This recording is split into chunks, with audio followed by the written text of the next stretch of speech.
And so I'm going to continue on from the recent video I did in February 2020 about pushing Bernie Sanders from the left.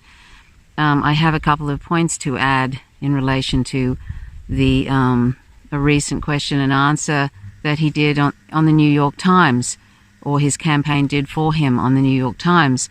And there was a couple of concerning foreign policy answers that Bernie Sanders made. And I want you to keep that in mind and push Bernie Sanders from the left on this. Otherwise, let's face it, politicians do not become more ethical when they get into office. They don't.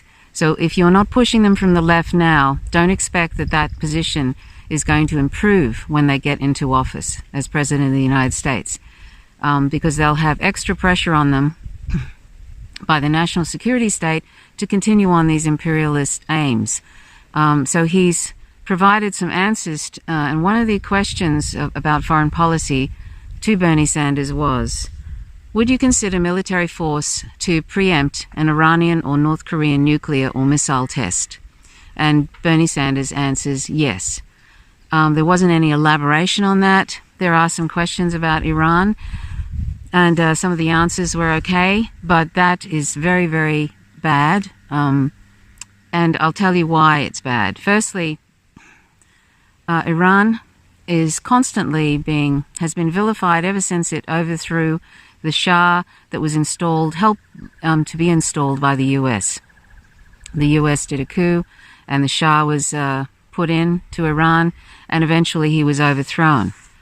And they've never really forgiven him for that, the U.S. empire.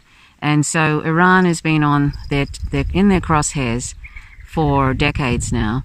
And one of the reasons is that Israel wants to expand its borders, and it wants Iran out of the way.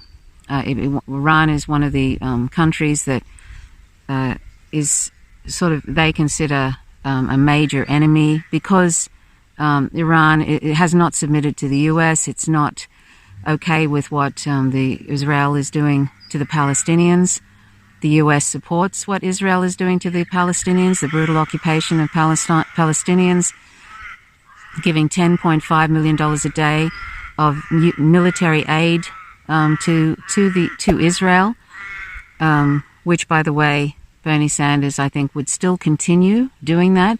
And also Bernie Sanders is for a two-state solution, which is a problem. If you've seen how much land Israel has stolen from the Palestinians and illegally settled against international law, then you can see there's hardly anything left now for Palestinians. So, it would be ridiculous to suggest a two-state solution, and there should be a one-state solution, and Palestinians should be given equal rights to Israelis. But because there's such extreme racism now in Israel, and many Israelis are openly calling for genocide of Palestinians, and because they have such a serious right-wing genocidal government there, led by Netanyahu, who is corrupt, no change is going to come from within. And Bernie Sanders also has said that he's against boycott, divestment and sanctions, which is pretty much all Palestinians have left to is get the international community to do what they did to South Africa to end apartheid in South Africa, and that is boycott, divestment and sanctions. Well, Bernie Sanders is against that. But I digress. This is about Iran that I'm talking about. A preemptive strike against Iran if Iran manages to get any, nuclear weapons. Now, remember that the U.S. Took itself out of the JCPOA, the Iran nuclear deal, took itself out of that, and basically now Iran is and has been threatening and trying, and has been openly aggressive, even killing a major, important military general, Qasem Soleimani. That's against international law. Now, Bernie Sanders was against that assassination, but then in the same breath, he's actually talking about a preemptive strike against a country who has every right, since the U.S. has pulled out of the Iran nuclear deal. They pulled out first. Iran has every right, particularly since the U.S. is openly, actively aggressive towards them, threatening to annihilate them. They have every right to self-defense.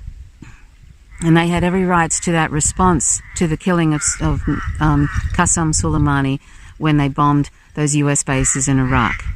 That was they had every right to do that under international law. But because the US, any country that has not submitted to the US empire and is in their crosshairs, apparently has no rights whatsoever to any sort of self-defense, to any sort of nuclear program, even though the US is armed to the hilt with nuclear weapons and could blow the planet up hundreds of times over. Israel has a nuclear program. No one ever addresses that. That's okay, though. The Israel can have can have nuclear weapons, even though they're incredibly unstable as a government. They're constantly threatening they're doing proxy wars for the US, and the US is a major rogue state at this point. And if you've seen the list of countries that they've overthrown since the World War II, and I often show this meme that's from William Bloom, the historian, from his site, and it's 50 plus countries that the US has meddled with or overthrown since World War II. They've also killed at least 20 million people, the US empire, since World War II. So one has to, if we're being really openly honest, one has to question, why are we worrying about Iran, right, when Iran hasn't invaded any countries? Do you see Iran invading countries and overthrowing governments? I think they might have. There's probably one country somewhere in their history, but they have not. And the US is 50 plus since 1945. And they're imposing terrible sanctions on Iran, crippling economic sanctions that are causing deaths and all sorts of problems for Iranians. Crippling sanctions, just like they're doing to Venezuela, because Venezuela has not submitted to US empire. So they back coups, right-wing coups, and Juan Guaido was at the State of the Union address and Nancy Pelosi jumped up and applauded Juan Guaido, this US puppet that the US has helped install in Venezuela. And meanwhile, since the economic sanctions, the crippling US economic sanctions on Venezuela have caused the deaths of 40,000 Venezuelans since 2017. That's something you won't hear in the mainstream media.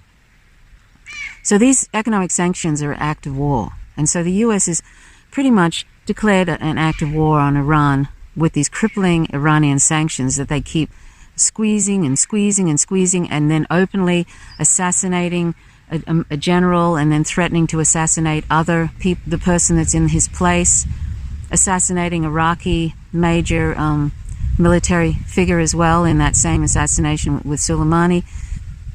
They've backed out of the JCPOA, the Iran nuclear deal, even though Iranians didn't want to back out of that either, and I think they've been hanging on, but they pretty much sort of think that since the US is such a major threat now to them, and Mr. Trump has been openly threatening them on Twitter with annihilation on a regular basis, right?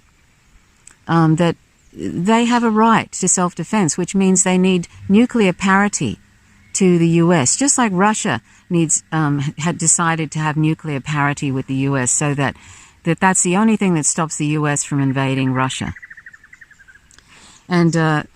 And by the way, this is the other problem which Bernie Sanders has also been parroting national security state talking points.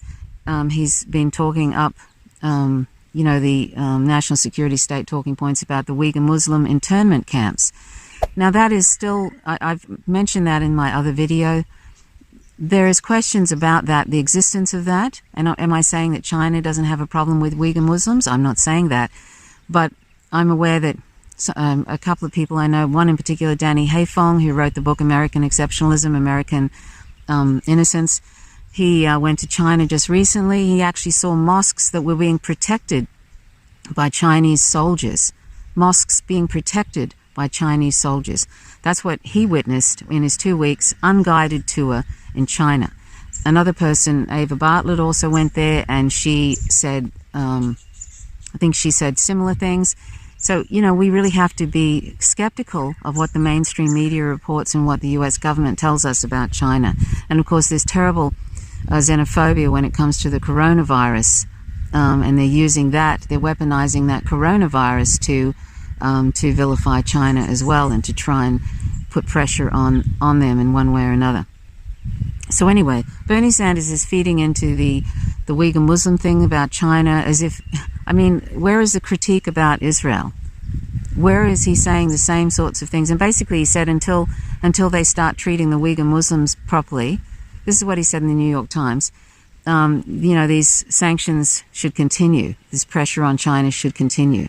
You see, that's a national security state talking point. They have China in the crosshairs, and Bernie Sanders is just playing along with that. See, that's a problem. And you should be, if you're on the left or you're a Bernie Sanders supporter, and you can look at this video and go, oh, I can't deal with this, she's just anti-Bernie, and unsubscribe or dislike. The last Bernie Sanders thing, people press the dislike button. No real rationale for that. That's not good enough. We have to be critical of this stuff. We have to think it through. It's not good enough to say, I don't like that she's saying things I don't want to hear about Bernie Sanders. And underneath it all, one has to ask oneself, if you don't care about these sort of countries that are basically in the crosshairs of US empire and can mean the deaths of thousands and thousands, millions of people, in fact, if you don't care about that, then what does that say about you as somebody who calls themselves a progressive or on the left? You cannot be on the left and not be anti-imperialist, anti-war. That's ridiculous. So this, would you consider a military force to preempt an Iranian or North Korean? And he mentions North Korea too, DPRK. So they're not allowed to also have nuclear parity either to defend themselves. They're not allowed to, because what are they, savages? We can trust Israel and we can trust the US with their nuclear weapons. By the way, the US has already used nuclear weapons on Nagasaki and Hiroshima and killed 100,000 plus innocent civilians when it didn't have to, because Japan was already going to surrender, but they did it because they could, because they wanted to see how it worked. That's really why they did it. So if anybody should be afraid of any country and having nuclear weapons, people should be afraid of the US.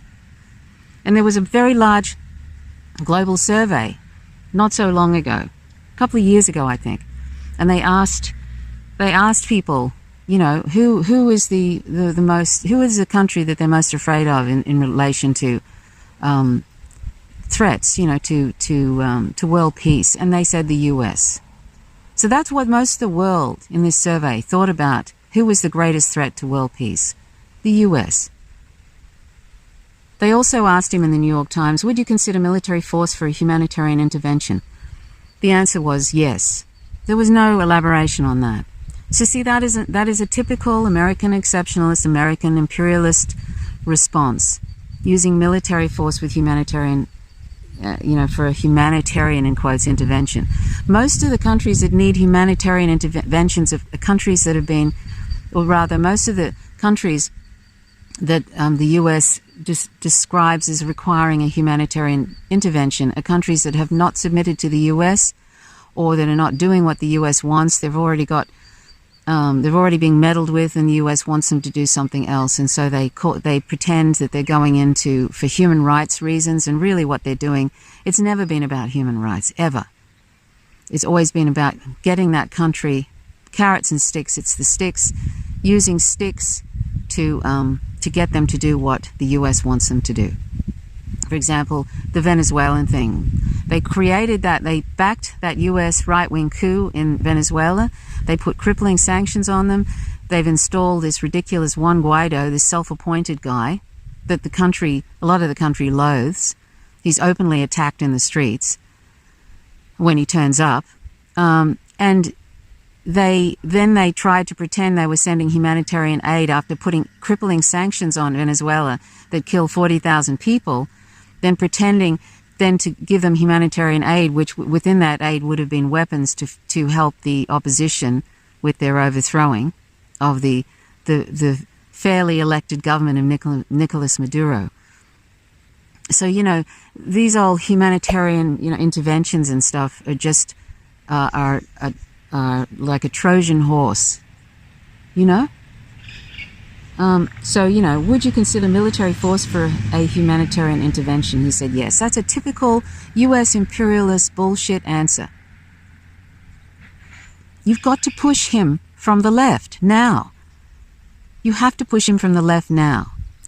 And, this is a sad thing. I understand there are people who are poor and they want Medicare for all and all that sort of thing. I get that, right?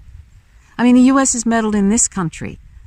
And the CIA admitted helping overthrow a democratically socialist prime minister we had, Gough Whitlam, one of the best prime ministers we've ever had, ever.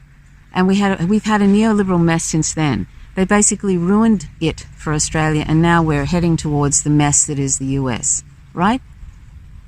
This is what they've done to my country, and I'm suffering because of it, and I'm actually privileged. I'm white, and I'm in a lot better position than people that I know of. A lot better position. But I'm still struggling, right? And this is because of those fuckers. U.S. imperialist meddling in my country. I'm not saying it's all to blame, but it started the rot that now is continuing on, and now we have the nutter that we have in office right now, Scott Morrison, a neoconservative who would do anything the U.S. says that wants them to, including helping invade Iran. That's how crazy it is. Now, I understand too. I understand, but you may want all those things, and I can totally get it, Medicare for all and all of that, but you cannot ignore the destruction of other people's countries, brown and black people's countries, and the killing of of families and children. Things that they'll never be able to recover from, pretty much, like Iraq. All those countries they've meddled in. You cannot ignore that for Medicare for all and stuff. You have to push Bernie Sanders from the left continually. One of the reasons he's moved on Palestine, actually coming out and saying things like, even though he's still stupid about the two-state solution, that's ridiculous suggestion, right? Then he says, but it should go back to the 67 borders. That's a good suggestion. But the two-state solution thing is dead. Okay, but he's good on, the reason he's improved on Palestine is because people pushed him from the left. It's not because he did it of his own volition. I mean, I don't know why Bernie Sanders is very intelligent. He would be able to work these things out for himself. But he has a history of imperialism. And he has a history of supporting an apartheid state of Israel. And so people pushing him from the left has actually made him do something and change his position. You see, it can work. And when you allow him to get away with things like, yes, I would do a preemptive strike on Iran if they got any sort of nuclear weapons, or DPRK if it got nuclear weapons. Basically, he's saying nobody else except for Israel and the US are allowed really to have nuclear weapons. It's not acceptable for anybody else to have the right to defend themselves, meaning have parity with the US so that there is no war of bombing. Because the US actually, I believe, with Trump, if Trump gets in, and I believe he probably will at the end of this year, I believe that once he gets in and he doesn't have to prove to his base, look, I'm anti-war, because he was never anti-war. He's actually a warmonger, right? He's also the deep state. People say, oh, the deep state's making him do it. He is the deep state, okay? But at the end, I believe in the beginning of 2021, he's going to invade Iran. And yes, I think Trump is very scary. I do. I think he's going to turn into he's already a budding fascist. And I think once he gets in, he'll see that as a mandate and he'll start to escalate the dreadful things. I do see he's very, very dangerous, right? But that doesn't mean that you just stop pushing Bernie Sanders from the left. And it doesn't mean criticizing him. Criticizing him is a good thing. Criticizing him is an important thing. Otherwise, you're abandoning those millions of people in Iran, in DPRK, in China. They want to have a war with China because China is now a major economic power that's overtaking the US economically, and they cannot abide by that. And that's why China is in the crosshairs. And Russia is in the crosshairs because Russia is not submitted to the US, and Russia has nuclear parity. If Russia disarmed tomorrow, they would invade literally the next day. The US. I'm not kidding. So that's why people end up That's why this nuclear arms race, I mean, I don't need to tell you this, you're smart enough, right? That's why this nuclear arms race just keep going, because countries want to have nuclear parity with one of the most aggressive and rogue states on the planet, and that is the US empire. And I call it an empire because it has 900 plus bases worldwide. Okay, so you can read the rest of this New York Times piece. And by the way, I'll read you a little excerpt. And I posted something. I posted this World Socialist Web site that I post some of my faint signals from Vega videos on. And I was disappointed to see that they actually deleted it, censoring any sort of critique of Bernie Sanders. Basically, you're only allowed to be a Bernie Sanders cheer squad on that site, it seems, at this present time. And that's really unfortunate. I'm not going to call out what that site is. You know who you are.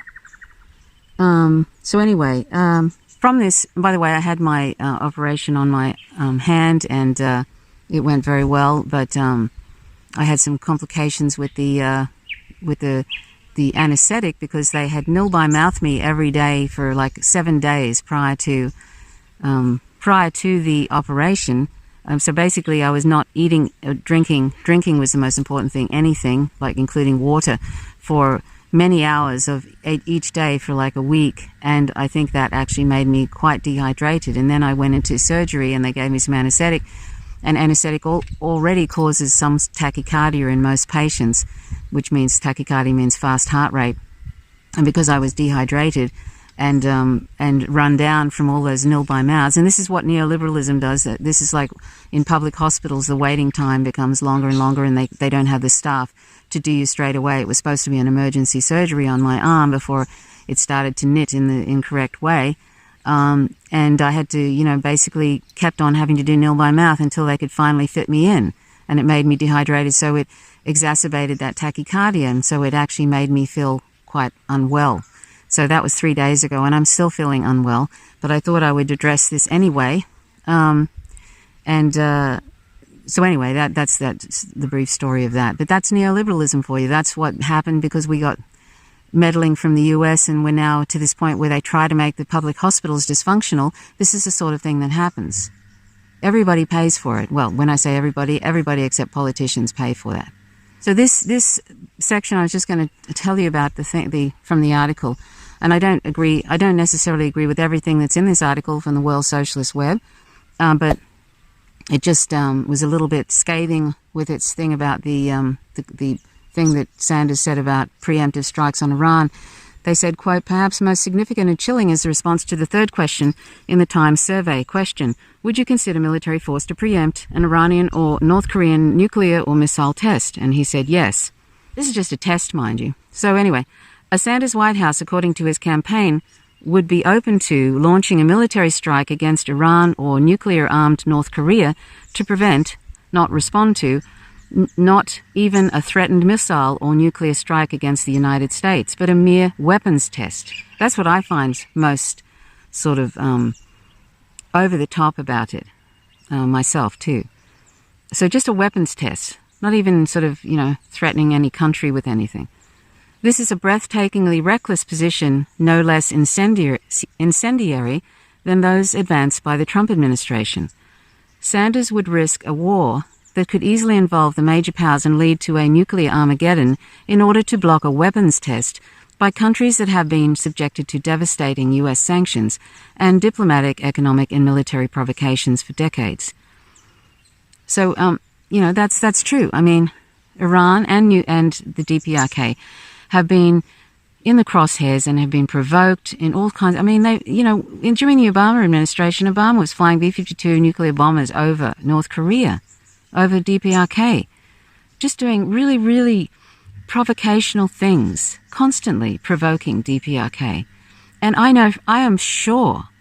absolutely sure, I mean, they even accidentally admitted it, this is the Trump administration, that they would do what they did to Libya and Gaddafi, basically, to DPRK. Now, if you follow, they basically have destroyed Libya. They dragged Gaddafi through the streets and sodomized him with a bayonet. They lynched him in public. And Hillary Clinton said, we came, we saw, he died. And laughed. This is the sort of psychopaths you have on both sides of the aisle in that country, the US, in the Democratic Party. They're as warmongering as the GOP. Don't ever be fooled by their rhetoric that they're ever against any war. They have never met, there's never been a war they didn't like. Even if they pretend, oh, we don't want a war with Iran, don't believe that. They're probably only saying that because Trump has decided he wants one, or he will have one, or whatever. Because of the whole, you know, you've got to be against anything Trump wants. But then again, if Trump doesn't want a war, then you start jeering him and provoking him and whatever. But Trump is just as much wants to invade Iran as any of these other loopy-loos, right? He does. He wants to please Sheldon Adelson, his biggest donor for his campaigns, who's always wanted to wipe Iran out. He's a big pro-Israel guy. He wants to please the Israeli lobby, all that kind of stuff, right? And they want that too. The Democratic Party, the Israeli lobby is very powerful, and it gives money to them and has all sorts of influence on foreign policy. Talk about other countries meddling in countries' affairs. If Israel takes the cake, right? Forget all that Russiagate nonsense. All governments meddle in other countries anyway, but Israel is a major meddler in U.S. foreign policy. It's also does proxies for wars for the U.S. in Syria and elsewhere. So anyway, that's what they basically let slip to DPRK, to Kim Jong-un, that they wanted to basically have the Libya model. Libya is destroyed. It used to have free healthcare, now it has legalized slavery. Sorry, not legalized. It has slavery. People are being sold now. It's destroyed. So, these Iran and DPRK, they're constantly being threatened. Of course they'd want to defend themselves, and the only way to really ward off an attack is to be able to say, we can bomb you. It might cause an Armageddon, but we can bomb you with nuclear weapons too. And I think that they're going to use, the US has always wanted to use these smaller tactical nuclear weapons, they call them, but they cause a lot of damage, and I'm sure they want to try them out, just like they tried out those nuclear weapons on Nagasaki and Hiroshima, even though they didn't have to. I think they want to try out those tactical nuclear weapons, the smaller ones, on Iran, to see how they work out. And I won't address these other questions, because there's some other questions in this New York Times thing where he's talking about foreign policy that are problematic too. But this is what Ajama Baraka, who was the running as the VP to Dr. Jill Stein in the 2016 Green Party candidates in that election, the federal election, the U.S. federal election. And this is what Ajama Baraka said about Bernie Sanders supporters and what he thinks of their just pretending, just turning away from what Bernie Sanders says about his imperialist statements, basically, just sort of not really taking it seriously, pretending that it's not really important, even being in denial, which I see people often do, denial that he said it, even though it's really obvious. He's even said it in his recent debates. You saw him in my last video. I talk about the different national security state talking points he went through before he then started to say what he should have said in the beginning about diplomacy. But he goes through all the CIA national security state talking points about the countries that have always been in the crosshairs of the US or are currently in the crosshairs, right? He even referred to Hugo Chavez as something like a vicious dictator or a despicable dictator, which is so far removed from the reality. See, that is just imperialist talking points. So anyway, this is what Ajama Baraka said. When I tried to tell the Sanders supporters that they should let their candidate know that he did not have to be an imperialist pig, and I don't like the use of the word pig because I'm vegan, and I don't like, that's a sort of species of slang, totally inappropriate, but anyway, that's what he used, okay? That he did not have to be an imperialist pig in order to win support from the people back in 2016. They instead came after me with a vengeance. I am saying it again. Let your candidate know that you are not going to support him, providing ideological justification for U.S. aggression against states that refuse to be dominated by the U.S. Tell him to drop the BS. So that's Ajama Baraka. And I totally agree with Ajama Baraka that, you have to push Bernie Sanders from the left. You have to say to him, this is unacceptable talk. Unacceptable. It is the talk of a bully. The only reason the US goes on like this is because nobody can really challenge them. Except for Russia, really. No one can really, has nuclear parity with them. No one, except for Russia, no one can really stand up to them, even though that Russia spends 1/10 of what the US spends on military spending. And by the way, the military is one of the major polluters in relation to climate change and climate crisis. And let's not even get on to Bernie Sanders' silence about Julian Assange. He's not saying anything about Julian Assange. And by the way, Julian Assange, WikiLeaks, has been locked by Twitter. Their account has been locked just before this extradition. So this just one more of many examples of how Twitter, Facebook, Google are just propaganda arms of the national security state, the US national security state. That they've done that. And Bernie Sanders is not saying anything about Assange, which is basically sort of, this is about press freedom. You don't have to like Assange. This is about press freedom. And just watch what they're going to do after they've extradited Julian Assange to the US. He'll probably die shortly after, either from torture or from the special administration measures that they're going to put on him, which means he probably won't have any human contact from then on. It'll be extreme isolation. He'll probably go mad, or he'll just die of die of a disease, basically. So they're trying to kill him that way. It's a slow assassination, really. And Bernie Sanders, as far as I can tell, has not said anything about Julian Assange. And that means that he's not saying anything about the need for press freedom, because that's what this is. And like I say, once Donald Trump gets into office again, which I can foresee happening, because the Democratic Party, I do not believe, are going to let anybody remotely progressive. I mean, Bernie Sanders is very wanting in the foreign policy area. He's very good on economic policy. But they're not going to let anybody remotely progressive get in that Democratic Party nominee space.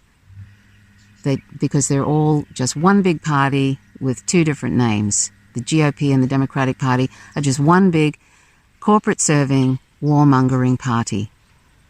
And if you don't care about this issue, if you don't care about what Bernie Sanders is saying about these other countries and his imperialist rhetoric, then I'm very sorry. I don't know what to say to you.